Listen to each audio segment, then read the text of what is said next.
सर्वे भवन्तु सुखिनः की भारतीय सोच में शन्नो अस्तु द्विदे, शन्नो अस्तु चतुष्दे का व्यापक भाव विद्यमान है।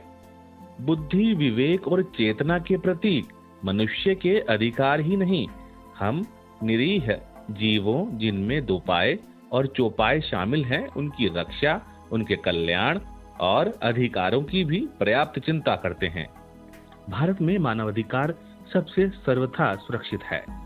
चाहे हमारी आधी आबादी का हिस्सा मातृशक्ति हो, चाहे दुर्गम क्षेत्रों में रहने वाले मूल निवासी अथवा वनवासी, चाहे वंचित और पिछड़े या अल्पसंख्यक समुदाय में आने वाले, भारत की संस्कृति और परंपरा ही सर्वसमावेशी है।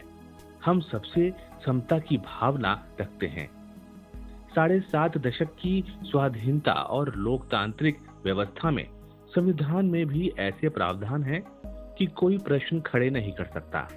19वीं सदी के दूसरे दशक में ही सत्य, अहिंसा और प्रेम के संदेशवाहक हमारे महात्मा गांधी ने काले गोरे का भेद मिटाने के लिए 7 समंदर पार दक्षिण अफ्रीका से वैश्विक आंदोलन छेड़ दिया था। आज जब समूचे विश्व में धर्म, मजहब और नस्ल के आधार पर भेदभाव ही नहीं, मानवाधिकारों का क्रूर हनन और मनुष्यों का उत्पीड़न और दमन हो रहा है, उस दृष्टि से भारत आज भी विश्व में न्याय और समता के साथ सर्वजन हिताय सर्वजन सुखाय के विचार को क्रियान्वित कर दुनिया को अचंभित कर रहा है।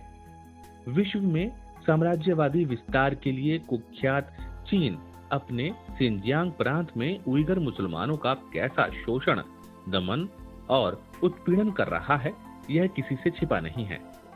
मुसलमानों की मस्जिदों को जमींदोज कर दिया गया है। मुस्लिम महिलाओं के बुर्के पर कड़ा प्रतिबंध लगाया गया है।